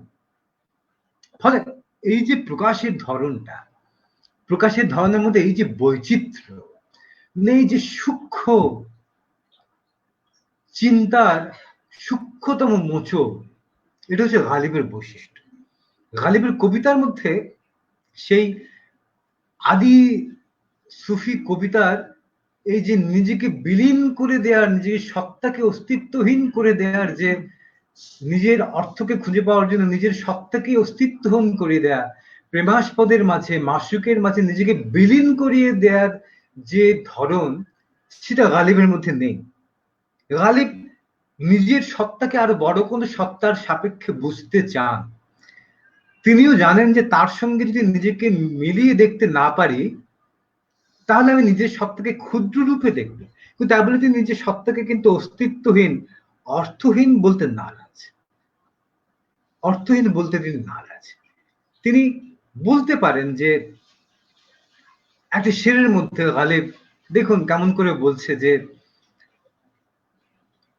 তিনি বলছেন যে হক তো ইয়ে হ্যায় कि हक अदा ना हुआ, जान दी हुई उसी की थी। আমি আমার প্রেমাস্পদেরকে, আমার প্রিয়কে আমি আমার প্রাণ উৎসর্গ করে দিলাম। তাই বলে তোমরা কি ভাবছো আমি আমার জীবনের সবচেয়ে বড় জিনিসটা আমার প্রিয়কে বিলিয়ে দিলাম? গালি বলছেন না, জান দি, যে প্রাণ আমি তোমাকে দিলাম, সেই প্রাণ তো তুমিই আমাকে দিয়েছিলে।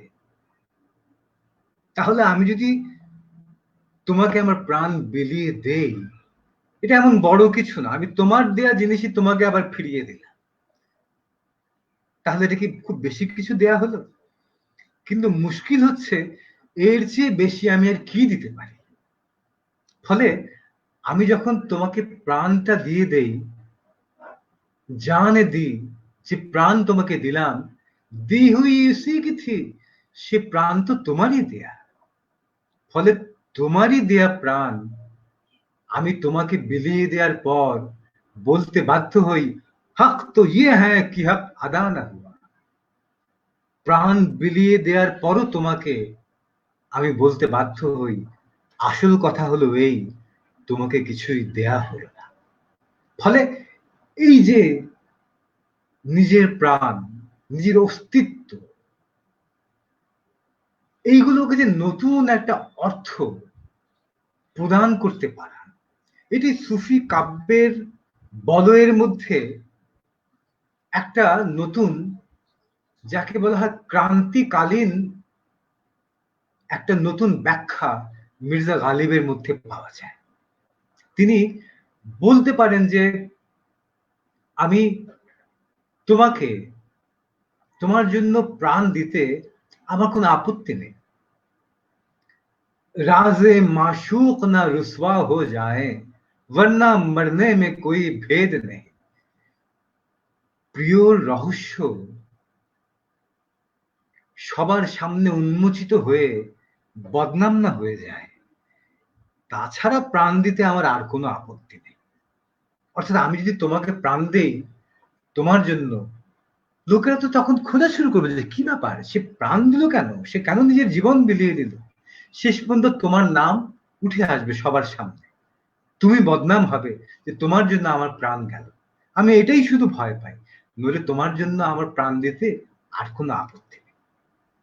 অর্থাৎ যেগুলোকে আগের সব কবিরা তাদের প্রেমের চূড়ান্ত রূপ বলে উপস্থাপন করে গিয়েছিলেন, এই সবগুলোর মাঝখানে মির্জা গালেব একটা নতুন পর্যায়, একটা নতুন স্তর, একটা নতুন ক্রান্তিকালীন ধারাবাহিকতা নিয়ে এলেন।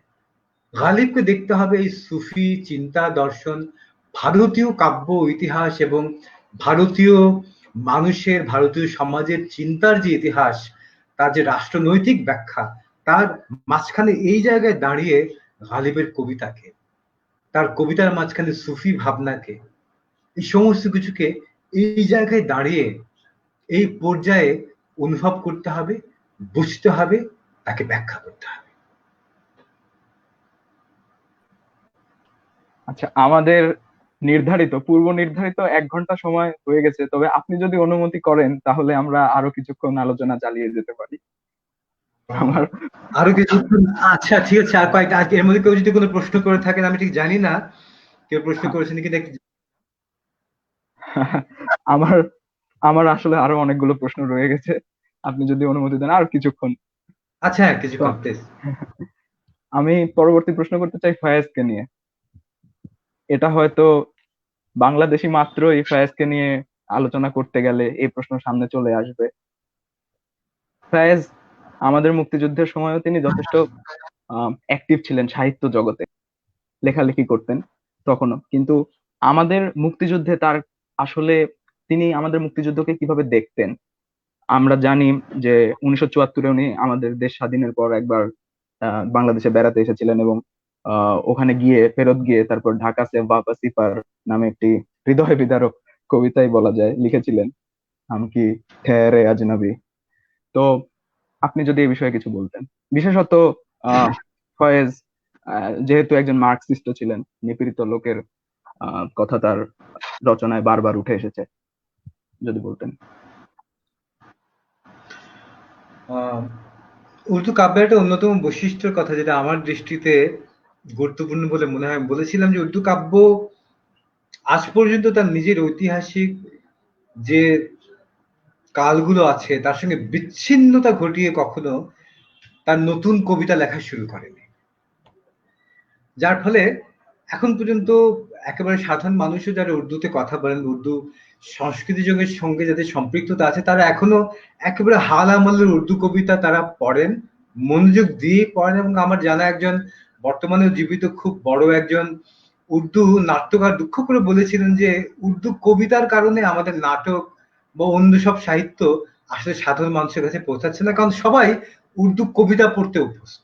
আমি জানি যারা বাংলায় কবিতা লেখেন বা অন্যান্য এরকম আরো অনেকের কাছে হয়তো একটু একটু মানে অন্যরকম ঠেকতে পারে যে কবিতার জনপ্রিয়তার কারণে সাহিত্যের অন্যান্য ধারাগুলো মনে করছে নিজেরা বঞ্চিত, কোন ঠাসা, একটু একটু ভিন্ন, অন্যরকম একটা ভাবনা আমি নিশ্চিত যেটা অন্যদের কাছে মনে হতে পারে। ফায়েজ আহমেদ ফায়েজ নিজে সেই ধারাবাহিকতার কোনো ভাঙনের মধ্যে দিয়ে উঠে আসা লোক না। গালিবের পরবর্তীকালে ইকবাল হয়ে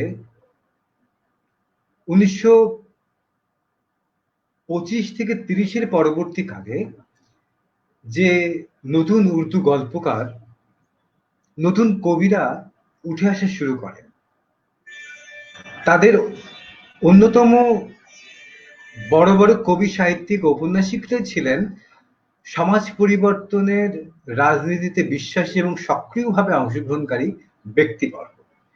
ভারতবর্ষের ইতিহাসে আমরা জানি যে প্রগতিশীল লেখক সংঘ একটা খুবই গুরুত্বপূর্ণ বর্তমানের যে কাব্য, যে সাহিত্য আমরা ভারতবর্ষ জুড়ে যারা লিখি, তার নতুন পর্বটি শুরু হয় এই প্রগতিশীল লেখক সংঘের জন্ম এবং তার ভাবনা ছড়িয়ে পড়ার মধ্যে দিয়ে, মার্ক্সীয় রাজনীতি এবং দর্শনের ছড়িয়ে পড়া এবং অনুসরণের মধ্যে দিয়ে, সেই রাজনীতি এবং শিল্প সাহিত্যের মধ্যে সেই রাজনীতির ভাবনাকে সরাসরি প্রয়োগের মধ্যে দিয়ে গড়ে ওঠে প্রগতিশীল লেখক সংঘ। এই প্রগতিশীল লেখক সংঘটা গড়েই উঠে এই উর্দু সাহিত্যিক, গল্পকার, তাদের সরাসরি প্রত্যক্ষ তাদের হাতেই গড়ে ওঠে এই প্রগতিশীল লেখক সংঘ আন্দোলনকারী। তার অন্যতম ছিল সাজ্জাদ জহির।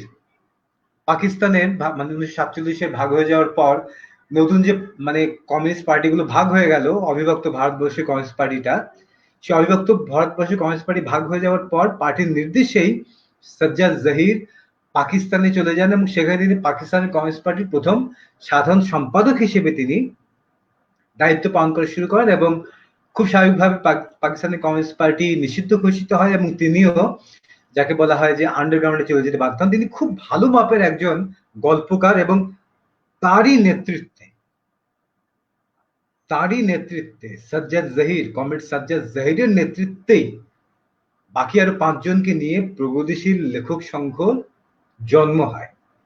1936-এ তার প্রথম লখনৌ মানে সম্মেলনে এটা যখন আত্মপ্রকাশ করে ভারতবর্ষ যদি সবাইকে সঙ্গে নিয়ে, যেটার প্রথম সভাপতিত্ব করেন মুন্সি প্রেমচাঁদ এবং তিনি ঘোষণা করেন যে আমি হুসনে কি মাইয়ার বদলনা হবে, আমাদেরকে সৌন্দর্যের মানদণ্ড বদলে দিতে হবে। সত্যই হচ্ছে সুন্দর এবং সত্য হচ্ছে মানুষের শোষণ, সত্য হচ্ছে মানুষের জীবনের কষ্ট, সত্য হচ্ছে মানুষের না খেয়ে মৃত্যু। এটাই হচ্ছে সুন্দর, কারণ সে সত্য। আমাদের সাহিত্যের মধ্যে এই সুন্দরকে তুলে আনতে হবে। সুতরাং আমাদেরকে সাহিত্যের সৌন্দর্যের মানদণ্ড বদলে ফেলতে হবে। 1936-এর যে প্রথম সর্বভারতীয় প্রগতিশীল লেখক সংঘের সম্মেলন হয়, তার অন্যতম একজন আয়োজক ছিলেন ফায়েজ আহমেদ ফায়েজ।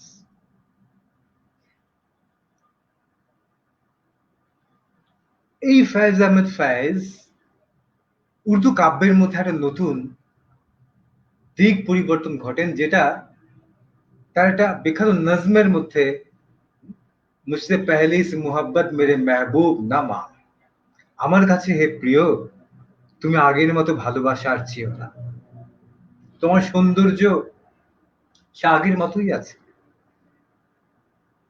তোমার প্রতি আমার আকর্ষণ বিন্দু মাত্র কমেনি, তোমার সৌন্দর্যের যে জগৎ ব্যাপী, জগৎ প্লাবী যে রূপ ছিল, তার মধ্যে কোথাও কোনো ঘাটতি হয়নি। কিন্তু আমি দেখেছি কেমন করে দরিদ্রের যৌবন খরায় মাটি খসে পড়া মাঠের মধ্যে ফসলের মতো শুকিয়ে মরে। আমি দেখেছি কেমন করে অলিতে গলিতে অন্ধকারে দরিদ্রের যৌবন বেচা কেনা হয়। ফলে আমি কি করব, এই সত্য দেখে ফেলার পর যতবার আমি তোমার দিকে তাকাই হে প্রিয়, আবার আমার চোখ ফিরে চলে যায় সেই নির্মম সত্যের দিকে, যেখানে মানুষের যৌবন অলিতে গলিতে বিক্রি হয়, যেখানে মানুষের শক্তি, মানুষের যৌবনের সৌন্দর্য খরায় মাটি খসে পড়া মাঠের ফসলের মতো শুকিয়ে যায়। ফলে আমি এই সত্য একবার দেখে ফেলার পর, হে প্রিয়, আমার কাছে তুমি আর আগের মতো ভালোবাসা ছিল না। মুঝসে পেহলে সে মোহাব্বত মেরে মেহবুব নামা। এই যে নতুন কাব্যের ধারণা নিয়ে এলেন তিনি, এই কাব্যের ধারণাও কিন্তু সেই আদি উর্দু কাব্যের ধারাবাহিকতার নিজের মাঝখানে, তার ধারাবাহিকতার মধ্যে দিয়েই তিনি নিয়ে এলেন। ফলে তিনি উর্দুতে প্রবল জনপ্রিয় একজন কবি, প্রবল জনপ্রিয় একজন কবি। আজকের কয়েকদিন আগে মৃত আহমেদ ফরাজ প্রবল জনপ্রিয় একজন কবি। এখন যখন রেখতা নামে সংগঠনটি দিল্লিতে প্রতি বছর জশ্নে রেখতা করে, সেখানে যখন কবিদেরকে নিয়ে খোলা মাঠের মধ্যে এরকম মানে কবিতা পড়ার আসর হয়, হাজার হাজার 10-15 হাজার একেবারে তরুণ, 17-18 থেকে 25-26 বছর বয়সী তরুণরা, হাজার 15-16-20 হাজার এরকম তরুণদের খোলা মাঠের মতো কবিতা শুনতে দেখা যায় প্রবল উচ্ছ্বাসের সঙ্গে।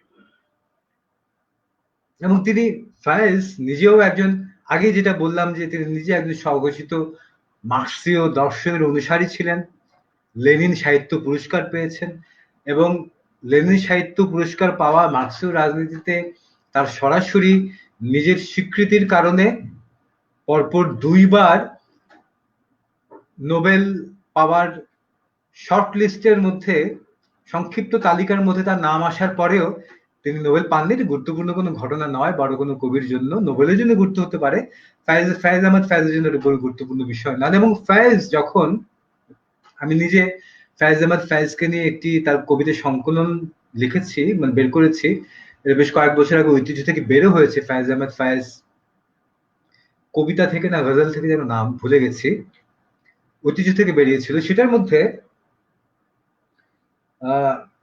একটা অংশ পরবর্তীকালে ছেপে বের হবে, তার জীবন এবং তার কবিতা এবং সাক্ষাৎকার, এই সমস্ত গুলোকে মিলিয়ে, এটা আশা করছি সামনের বছরেই বেরোবে। এই জায়গাটা আমি তখন অনুসন্ধান করতে গিয়ে দেখেছিলাম যে ওই সময়টাতে মুক্তিযুদ্ধের সময় ফায়েজের কি ভূমিকা ছিল। ফায়েজকে তখন সরাসরি রাষ্ট্র থেকে ঘোষণা, মানে তাকে পরামর্শ দেওয়া হয়েছিল রাষ্ট্র কর্তৃক, তার উপর সরাসরি আদেশ ছিল যাতে এই বাংলাদেশে যে পাকিস্তানি ফৌজ এসছে তাদের উৎসাহ বাড়ানোর জন্য ফায়েজ যেন কবিতা গান লিখে দেন। ফায়েজ এটা লেখেননি, না লেখার কারণে তার উপর ক্রমাগত চাপ আসতে থাকে, এবং তিনি তখন ওই বয়সে আবার, অর্থাৎ তার বয়স তখন প্রায় 1912-তে যদি জন্ম হয়, তাহলে 1971-এ তার বয়স কত, প্রায় 50-এর উপরে, তো 50 না, প্রায় 60। ওই বয়সে তিনি আবার সিন্ধে আন্ডারগ্রাউন্ডে চলে যেতে বাধ্য হন, কিন্তু তিনি সে কবিতা লেখেননি। রাষ্ট্রের নির্দেশে এই বাংলাদেশের মানে মোতায়েনকৃত পাকিস্তানি ফৌজের মনোবল বাড়ানোর জন্য রাষ্ট্র কর্তৃক নির্দেশ পাওয়ার পরেও তিনি কবিতা বা গান লিখে দেননি তাদের উৎসাহ বাড়ানোর জন্য, এবং তিনি বাধ্য হয়ে ওই বয়সে, ষাটোর্ধ বয়সে তিনি সিন্ধে আন্ডারগ্রাউন্ডে চলে যেতে বাধ্য হন। এবং 1974 লেখা কবিতাটি আসলে বহু পরের, ওই সময়ে 1971-কে নিয়েই তার দুটি কবিতা আছে। আমি অনুরোধ করবো, এটা আপনারা ইন্টারনেটে যদি একটু অনুসন্ধান করলে, ফায়েজ আহমদ ফায়েজ বাংলাদেশ লিবারেশন ওয়ার 1971, মানে এই দিয়ে অনুসন্ধান দিলেই আপনারা ফায়েজের ওই দুটো কবিতা পেয়ে যাবেন, যেখানে তিনি বাংলাদেশের বাঙালিদের 1971 সনে মুক্তি সংগ্রামের সপক্ষে তিনি তার কবি সত্তার হাহাকার উপস্থাপন করছেন দুটো কবিতার মধ্যে। তার বহু পরে 1974 সনে তিনি এই কবিতাটা এখানে লিখেছিলেন, বাংলাদেশ থেকে ফিরে যাওয়ার পর, হামকে ঠেহরে আজনবী ইতনে মুলাকাতোं के बाद। ফলে মোটামুটি ভাবে এই ছিল ফায়েজ আহমেদ ফায়েজের অবস্থান। এবং ওই প্রসঙ্গগুলোকে নিয়ে তার আরো পরবর্তীকালে আরো কিছু ভাবনা বা চিন্তা আমি অনুসন্ধান করে খুঁজে পেয়েছিলাম, যেগুলো হয়তো আমি আমার প্রকাশিতব্য গ্রন্থকালীর মধ্যে তুলে ধরার চেষ্টা করব। যারা আমার লেখালেখির সঙ্গে সম্পৃক্ত আছেন তারা ভবিষ্যতে হয়তো এই বিষয়ে জানতেও পারবেন, যদি সম্পর্ক এখন পর্যন্ত টিকিয়ে রাখেন তারা আমার লেখালেখির সঙ্গে। অনেক ধন্যবাদ আপনাকে। আপনাকে এই তথ্যের জন্য। আমরা অবশ্যই মুখিয়ে আছি আপনার সেই লেখাগুলো প্রকাশিত হবে এবং আমরা পড়বো তাই। আচ্ছা, আপনি অনুমতি দিলে আমার আর দুইটা প্রশ্ন আছে, এবং যদি আপনি সংক্ষেপে জবাব দেন তাহলে হয়ে যাবে আশা করি। হ্যাঁ না প্রশ্ন? একজন, দুইটা প্রশ্ন। আচ্ছা, না ভাবলাম হ্যাঁ না প্রশ্ন কিনা, মাল্টিপল চয়েস না কিনা। না না না না। আচ্ছা। একটা প্রশ্ন হচ্ছে, আমাদের এক দর্শকও জানতে চেয়েছেন সাদাত হুম হাসান হুম। মান্টোকে নিয়ে। আপনি সাদাত হাসান মান্টো অনুবাদ করেছেন। তো আমি সাদাত হাসান মান্টোকে নিয়ে যেটা স্পেসিফিক্যালি জানতে চাই সেটা হচ্ছে, আহ উপমহাদেশের সাহিত্যে উনার বিষয় চয়ন এবং চরিত্র চয়নের দিক থেকে অন্তত উনি অনন্য। আহ এমনকি মিসফিটও বলা হয়ে থাকে অনেক সময়। এমন কি না, তার জায়গাটা কোথায়?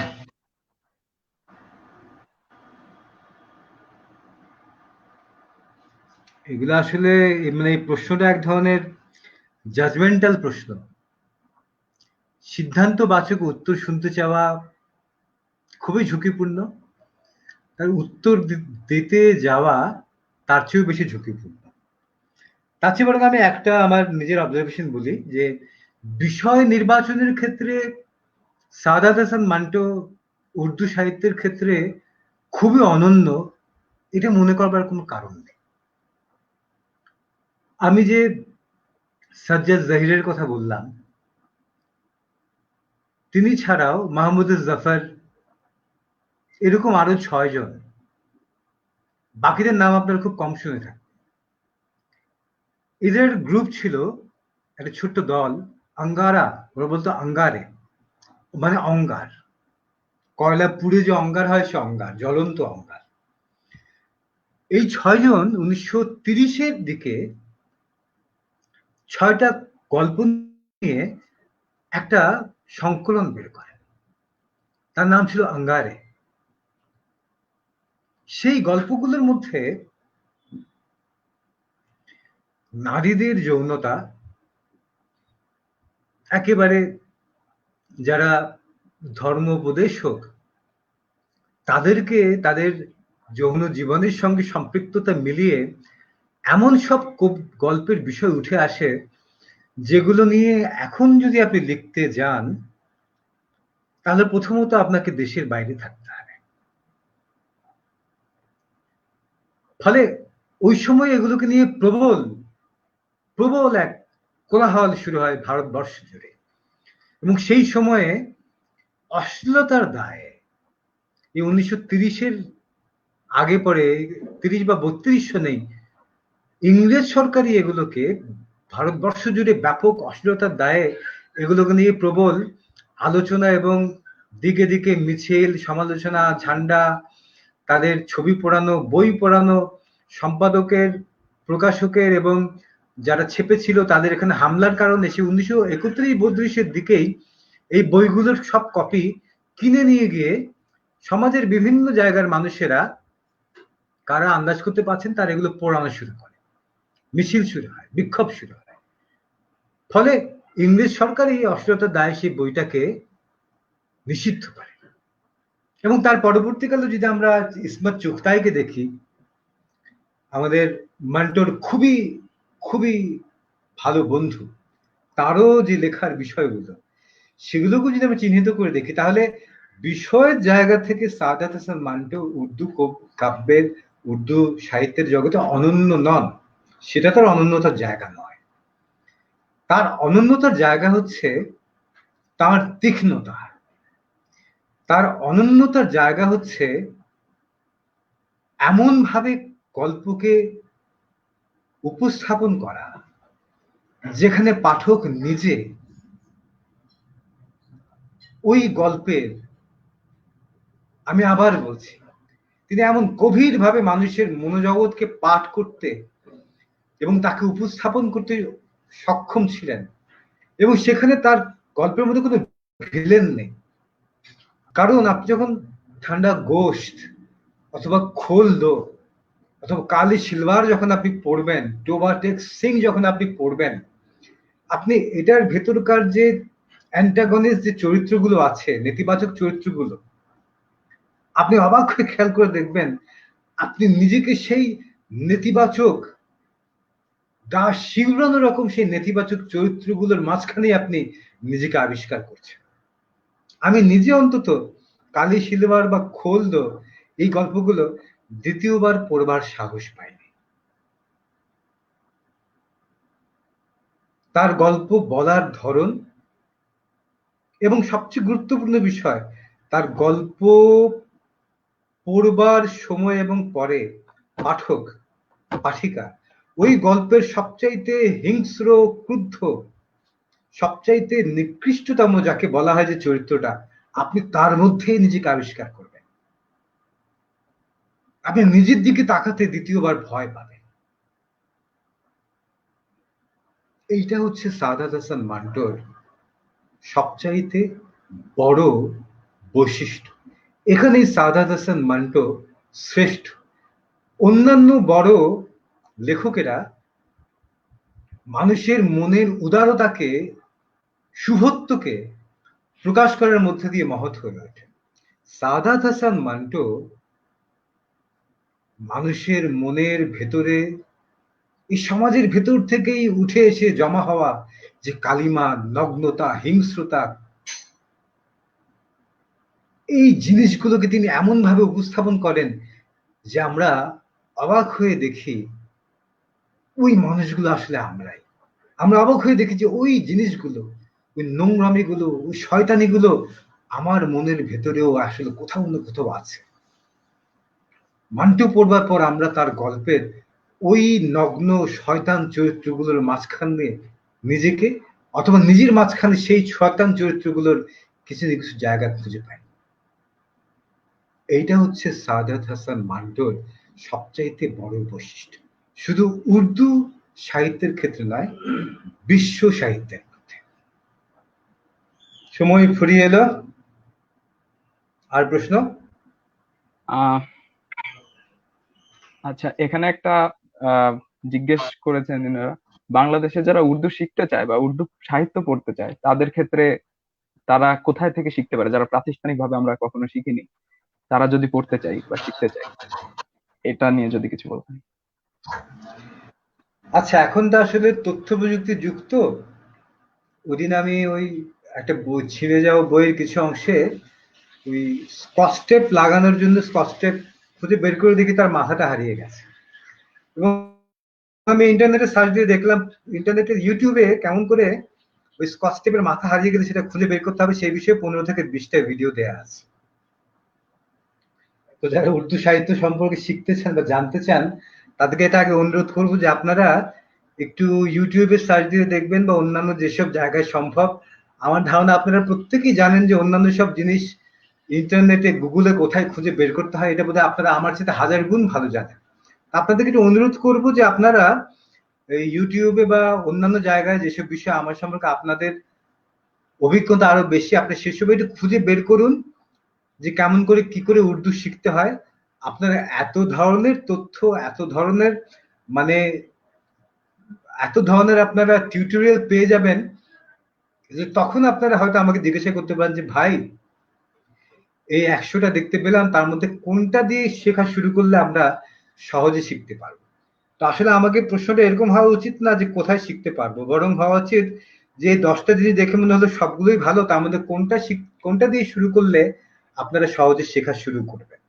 অর্থাৎ আপনাদেরকে অনুরোধ করব, আপনাদের হাতের নাগালে যেসব জিনিসগুলো আছে সেগুলো একটু ঘাটুন। সাইকেল চালানো শুরু করবার মতোই আর কি, গোটা কয়েকবার আছাড় খান। আছাড় খেয়ে পড়ে যাওয়ার পর আপনারা নিজেরাই বুঝে যাবেন আসলে কিভাবে শেখাটা শুরু করতে হবে। অতটুকু এগিয়ে যাওয়ার পর যদি কেউ আমার সহযোগিতা প্রয়োজন বলে মনে হয়, আপনারা আমাকে খুঁজে বের করবেন। আমাকে ব্যক্তিগতভাবে প্রয়োজন হলে ইনবক্সে আমাকে জানাবেন আপনাদের কি সহযোগিতা প্রয়োজন। আমি আপনাদেরকে সেই সহযোগিতা করব। এ ব্যাপারে অতীতেও আমার যে রেকর্ড সেটা খুব একটা খারাপ না, আপনারা সহযোগিতা পাবেন।